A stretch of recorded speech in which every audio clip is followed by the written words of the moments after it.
how lucky are we that we get to live in human bodies?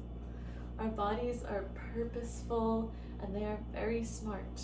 Within the human body, there are all these intricate systems that are operating in the highest interest of our survival. So one of these systems is inflammation, which I know doesn't sound great at first, but what you have to remember is that nothing in your body is inherently bad or good. These systems are more like keeping their head down, clock in, clock out, trying to get a job done. The issue occurs when we constantly either have a lot of something or constantly a lack of something, as we saw yesterday with the blood sugar, either that high glucose spike or the crash. The same is true for inflammation. Today, we will be whipping up a little anti-inflammatory lunch bowl. At the end, I'll go over the anti-inflammation hacks, but this bowl brings all of those in together so that you'll visually get to see it as we go. If you are part of the 28 Days to Better Periods Challenge, you will have this recipe in your email. If not, just go over to katieflower.com and grab it. Maybe take a moment to pause this video while you gather your ingredients, but we will prep together while I keep talking about inflammation.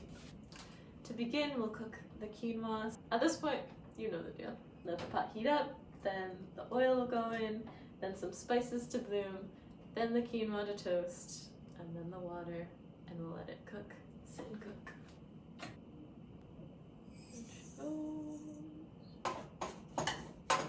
Best quinoa of your life hack is this toasting in the spices process. I'll let it go for like a minute or two to brown, just like the raw grain. You can see there's no water in there yet. And this just helps so much with the texture afterwards. Like, it never gets mushy. It's just a much nicer bite. Just going to pour in some water so it's about like one knuckle above the grains, and then cover.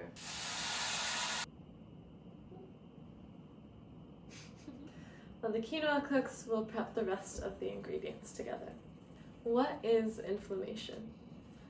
Inflammation is part of immune response, and it is a defense system against outside threats to our body.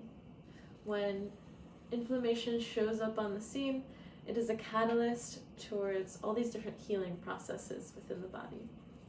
An example of this would be when you get a fever, and it's not the fever that's your sickness, it's the fever that's trying to kill your sickness. Inflammation is big Scorpio energy, naturally sus, doesn't trust easily, and can bring on incredible healing and transformation, but it will be through chaos. Chronic stress occurs when inflammatory responses continue to be set off without the presence of a threat. I thought I could talk and chop. I gotta practice it. Chronic inflammation is most likely caused by autoimmune disorders, which are set off by chronic stress, exposure to toxins, which creates more stress in the body, and untreated acute inflammation, more stress. Stress and toxins are unfortunately a very common recipe for modern life, and this is why we're seeing an increase in autoimmune, hormone, and gut issues. And mental health. People are suffering, but they don't have to. But they don't know. But they will soon. Shout out to this gorgeous antioxidant-rich rainbow veg. You'll learn more about that later. Chopping on the parsley, nice and tiny. Stress leads to inflammation, and inflammation creates more stress on the body, which is in part why it affects the menstrual cycle. Inflammation is also behind uncomfortable hormone imbalance symptoms like painful cramps and bloat. And, like that wasn't enough, chronic inflammation affects depression, anxiety, and other mood disorders. And imbalances in your brain can lead to imbalances in your hormones because everything is connected. A nice big bowl for mixing. So what are we going to do to protect ourselves from chronic inflammation? We're gonna eat. Here are your 3 hacks for reducing inflammation in the body with some really good food. These hacks are not only accessible, but they are desirable. Like, they're gonna be the thing that you want to do because it just like steps up your meals that much. It's Katie Flower, baby. Health and pleasure do not exist apart from each other. We're bringing them together. Hack number 1.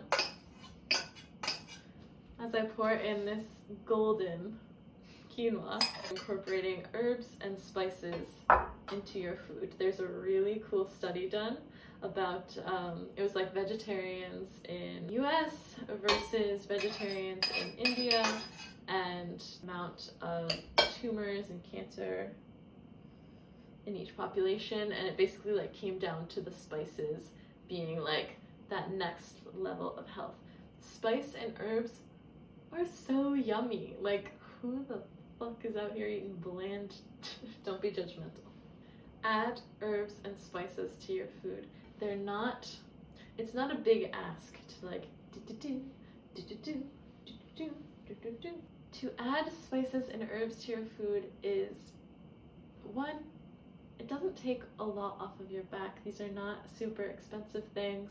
They're not difficult to cook with, especially, or I know spices can be a little intimidating, but if you want to just jump in with herbs, herbs are so friendly, they really can't fuck up a dish. It's easy to add these things to your food. On top of that, we are getting triple the antioxidant value when we add herbs and spices to our meals. That is going to protect your cells and just be helpful in reducing the effects of inflammation.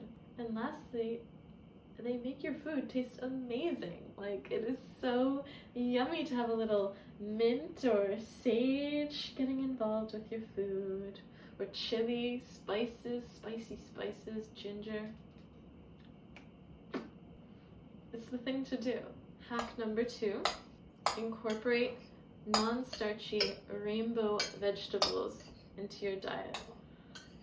These vegetables are low glycemic, so that means they're not going to be giving us these big glucose spikes, because in part, having stable blood sugar does reduce the risk of inflammation in the body.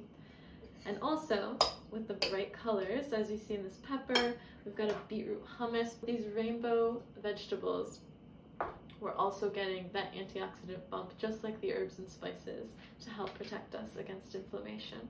Not only that, but with our veg, we get fiber. Fiber is like the ultimate soothing honey bunny for your system, like especially if you're experiencing a lot of inflammation in your like digestive tract. Fiber.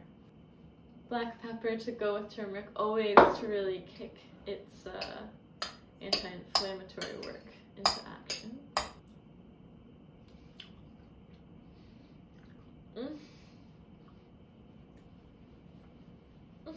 Side note, really good meal prep.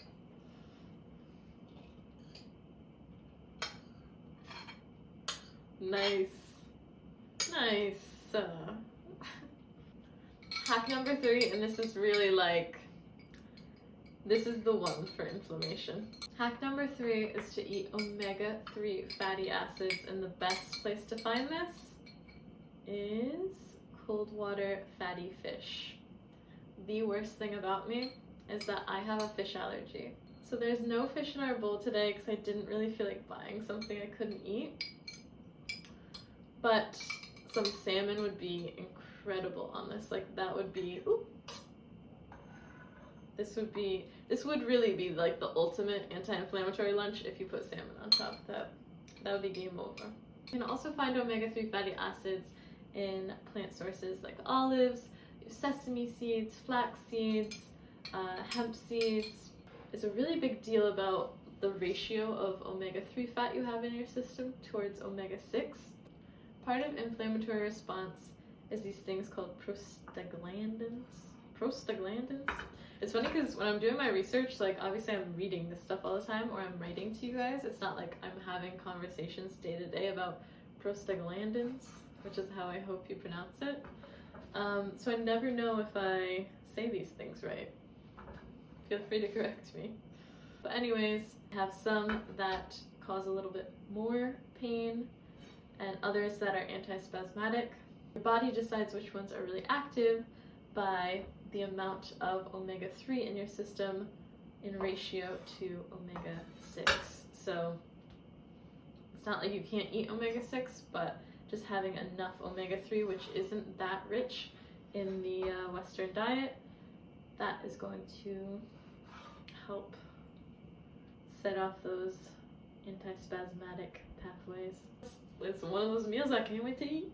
It is one of those meals. It says product of Australia.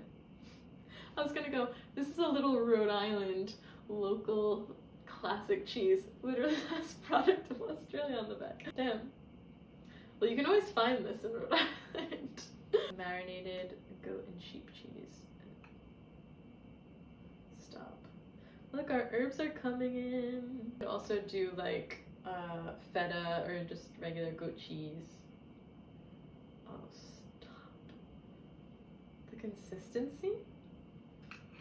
I really wish I could eat salmon. Like, I feel like that would just be the fucking thing on this bowl.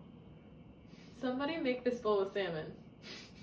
Do it for me and my omega-3 deficient body. Why am I putting that out there? You're good. Here we go with our colors, our antioxidants, some beetroot hummus.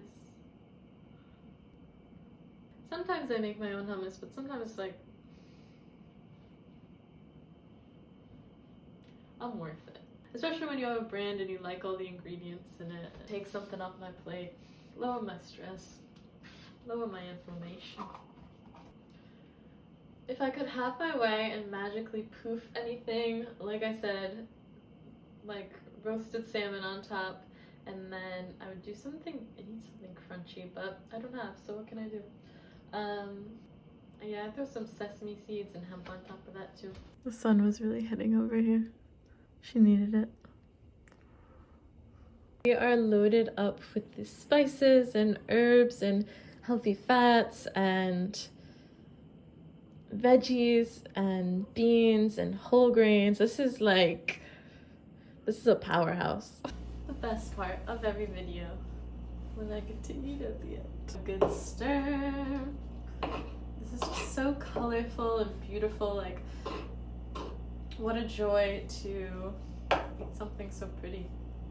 When your food is pretty, it like gets you excited to eat. And I bet, don't quote me on this, but I bet it helps with digestion. To be like that excited for your food. To be like, I'm welcoming you in, come on. I want like everything in one bite. That is delish. I hope you guys all like olives. It's the olives in this that make it so good. I'm sure the salmon would be good too. This is good for my soul. This is good for my soul. Bye. Nah, but see you tomorrow.